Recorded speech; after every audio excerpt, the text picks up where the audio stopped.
आज हम कर रहे हैं लेसन 4 राष्ट्रीय आय और उससे संबंधित समुच्चय national income and related aggregates.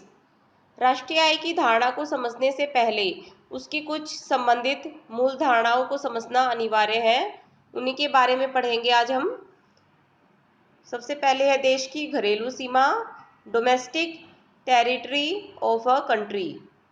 सामान्यतः देश की घरेलू सीमा से अभिप्राय देश की राजनीतिक और भौगोलिक सीमा से ही लिया जाता है, लेकिन राष्ट्रीय आय लेखा विधि में घरेलू सीमा का शब्द कुछ विशेष अर्थों में लिया जाता है।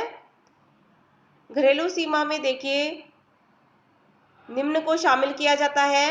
नंबर 1 है देश की राजनीतिक या भौगोलिक सीमा, जिसमें देश की समुद्री सीमा भी शामिल होती है।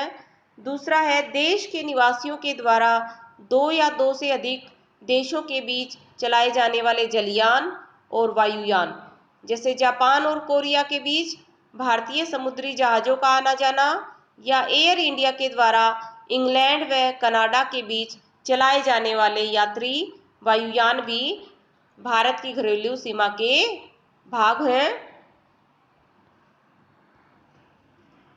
इसके साथ ही मछली पकड़ने की नौकाएं हैं, तेल, प्राकृतिक गैस यान, तैरते हुए प्लेटफॉर्म, जो अंतर्राष्ट्रीय जल सीमा में या उस सीमा में देश के निवासियों के द्वारा चलाए जाते हैं जिनमें देश को तेल खोजने का अधिकार है, वो भी देश की घरेलू सीमा में शामिल होंगे।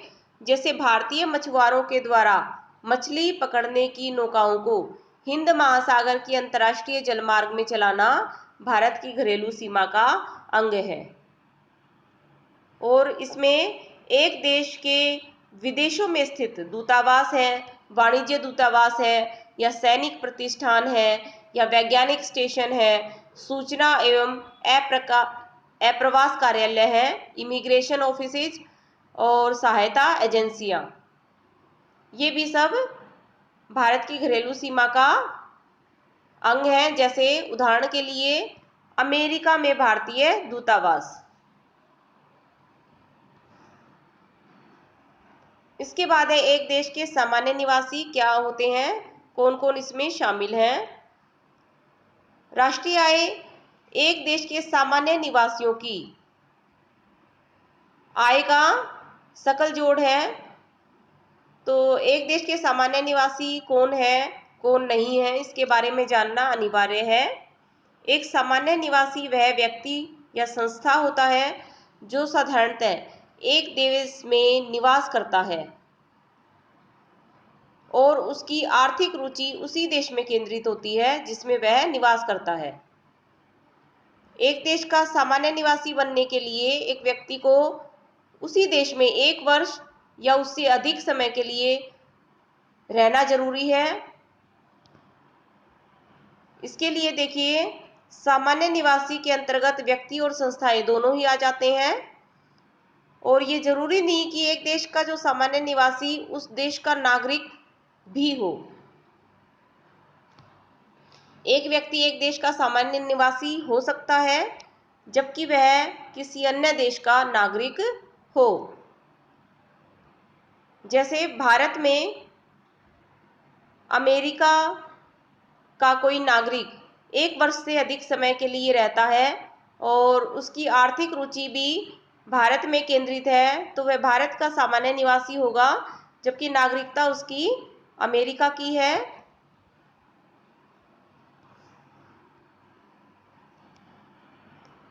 हमारे देश के सामान्य निवासियों में किसको शामिल किया जाता है और किसको नहीं, तो वो देखते हैं। नंबर 1 है अपने देश के जो नागरिक हैं, संस्थाएं हैं जो साधारणतः देश में निवास करते हैं और जिनकी आर्थिक रुचि का केंद्र भी वही देश है।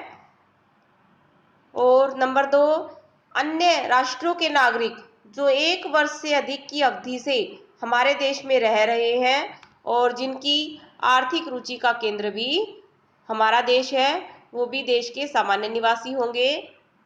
और नंबर 3 है हमारे देश के नागरिक जो इस देश में स्थित अंतर्राष्ट्रीय संगठनों या विदेशी दूतावासों में काम करते हैं, वो भी देश के सामान्य निवासी होंगे।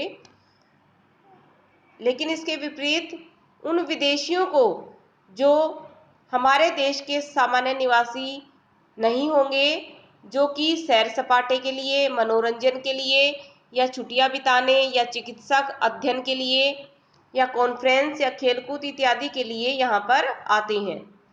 और दूसरे सामान्य निवासी नहीं माने जाएंगे जो विदेशी पदाधिकारी हैं, कूटनीतिज्ञ हैं, उस देश में स्थित समस्त सेना के सदस्य हैं और अंतर्राष्ट्रीय संगठनों को इस देश के सामान्य निवासी नहीं माना जाएगा। इसके बाद है घरेलू और राष्ट्रीय धारणाएं, डोमेस्टिक और नेशनल कंसेप्ट्स। घरेलू उत्पाद या आय की धारणा का संबंध। देखिए, उत्पाद और आय एक ही अर्थ है दोनों का। तो घरेलू उत्पाद या आय की धारणा का संबंध किसी देश की घरेलू सीमा में सभी उत्पादकों, जिनमें सामान्य निवासी, गैर निवासी दोनों ही शामिल हैं, उनके द्वारा उत्पादित उत्पादन से है। और इसके विपरीत राष्ट्रीय उत्पाद या आय की धारणा का संबंध किसी देश के सभी सामान्य निवासियों के द्वारा देश की घरेलू सीमा और शेष विश्व में किए गए उत्पाद से है। तो घरेलू सीमा, घरेलू उत्पाद या आय की धारणा में विदेशों से निवल कारक आय को जोड़ दिया जाता है तो राष्ट्रीय उत्पाद या आय का अनुमान लगा सकते हैं। देखिए, राष्ट्रीय उत्पाद या आय बराबर है घरेलू उत्पाद या आय जमा विदेशों से निवल कारक आय। और घरेलू उत्पाद या आय को निकालने के लिए घरेलू उत्पाद या आय बराबर है राष्ट्रीय उत्पाद या आय माइनस विदेशों से निवल कारक आय। अब विदेशों से निवल कारक आय क्या होती है, इसको समझना अनिवार्य है। इसको समझते हैं एक बार।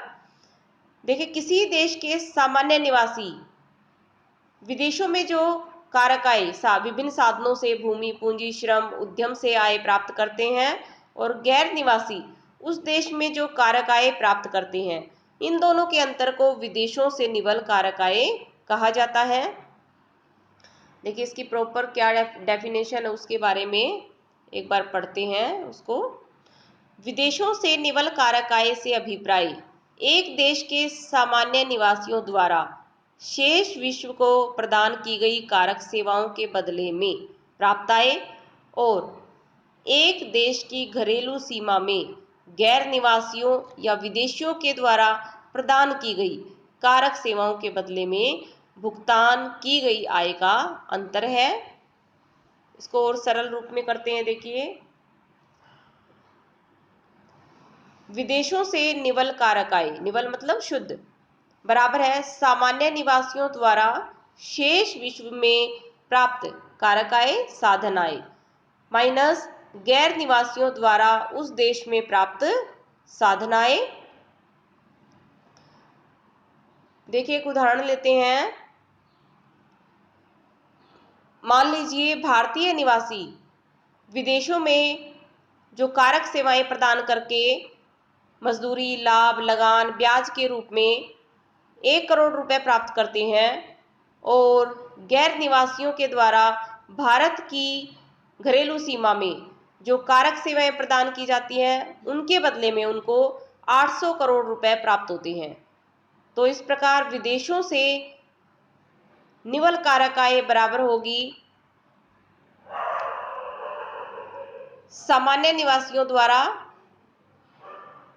शेष विश्व में प्राप्त कारक आय माइनस गैर निवासियों द्वारा उस देश में प्राप्त कारक आय। तो ये 1000 माइनस 800, तो 200 करोड़ विदेशों से निवल कारक आय होगी। इसके बाद है सकल एवं निवल धारणाएं, ग्रोस एंड नेट कंसेप्ट। देखिए, सकल शब्द का प्रयोग निवल की तुलना में कुछ विस्तृत अर्थों में किया जाता है। सकल उत्पाद या आय में निवल उत्पाद या आय के अतिरिक्त स्थायी पूंजी का उपभोग, जिसमें सामान्य टूट फूट, अप्रचलन या आकस्मिक हानि की सामान्य दर भी है, शामिल होती हैं। तो निवल उत्पाद या आय बराबर है सकल उत्पाद या आय माइनस स्थायी पूंजी का उपभोग। और सकल उत्पाद या आय से निवल उत्पाद या आय ज्ञात करने के लिए उसमें से स्थायी पूंजी के उपभोग को घटा दिया जाता है। और सकल उत्पाद या आय को प्राप्त करने के लिए निवल उत्पाद या आय में स्थायी पूंजी के उपभोग को जोड़ दिया जाता है। अब देखिए, स्थायी पूंजी का उपभोग या मूल्यह्रास हमने पहले भी किया है, एक बार फिर से इसको समझ लेते हैं। उत्पादन की प्रक्रिया के दौरान, प्रोडक्शन प्रोसेस के दौरान सामान्य टूट फूट, आकस्मिक हानि और अप्रचलन इत्यादि के कारण अचल पूंजी का मूल्य कम हो जाता है। अचल पूंजी की उपभोग या मूल्यह्रास की एक परिभाषा है, इसको भी हम कर लेते हैं। अचल पूंजी के उपभोग या मूल्यह्रास से अभिप्राय एक लेखा वर्ष में सामान्य टूट फूट, अनुमानित अप्रचलन तथा आकस्मिक हानि की सामान्य दर के कारण स्थायी पूंजी के मूल्य में होने वाली कमी है। देखिए, इसमें अचल पूंजी का उपभोग बराबर है सामान्य टूट फूट, अप्रचलन प्लस दुर्घटनावश हानि। तो सामान्य टूट फूट पूंजीगत पदार्थों का उपयोग करते समय कई बार मशीनरी या प्लांट में कोई रिपेयरिंग करवानी पड़ती है, तो इस प्रकार से सामान्य टूट फूट की रिपेयरिंग पर खर्च आता है। और कई बार तकनीक की पुरानी हो जाने से या मांग कम हो जाने से उत्पाद की, जैसे टीवी के स्थान पर एलईडी के आने से टीवी का प्रचलन कम हो जाता है, तो इस प्रकार से अप्रचलन के कारण और कई बार बाढ़, भूकंप, इस तरह से अचानक दुर्घटना होने से पूंजीगत पदार्थों की हानि हो जाती है। तो इस प्रकार से ये सब अचल पूंजी का उपभोग जो है उसमें शामिल होंगे, या स्थायी पूंजी का उपभोग।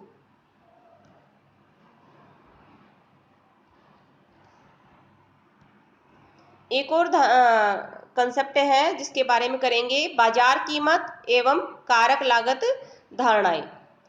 राष्ट्रीय उत्पाद या आय को बाजार कीमत या साधन लागत के रूप में भी व्यक्त कर सकते हैं। बाजार कीमत में व्यक्त राष्ट्रीय आय या उत्पाद, घरेलू आय या उत्पाद को बाजार कीमत पर राष्ट्रीय आय कहा जाता है। इसी प्रकार कारक लागत के रूप में व्यक्त राष्ट्रीय आय को कारक लागत पर राष्ट्रीय आय कहा जाता है।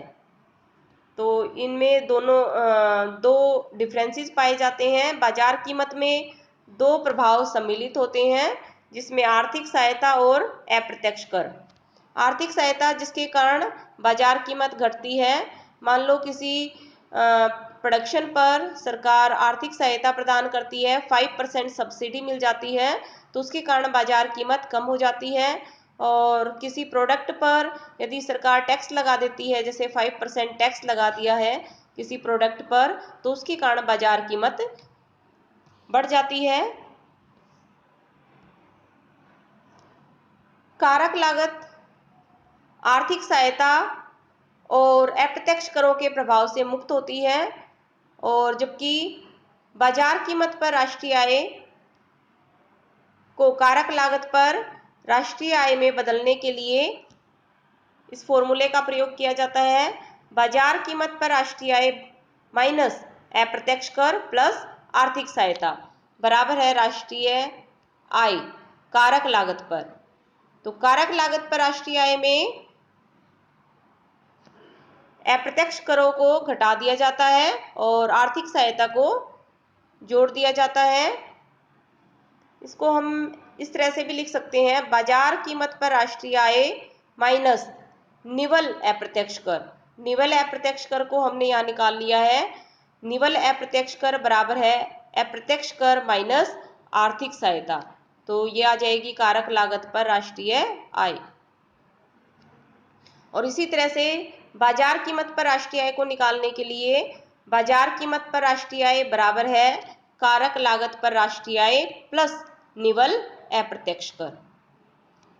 नेक्स्ट वीडियो में इसके और धारणाओं को, राष्ट्रीय आय से संबंधित धारणाओं को करेंगे।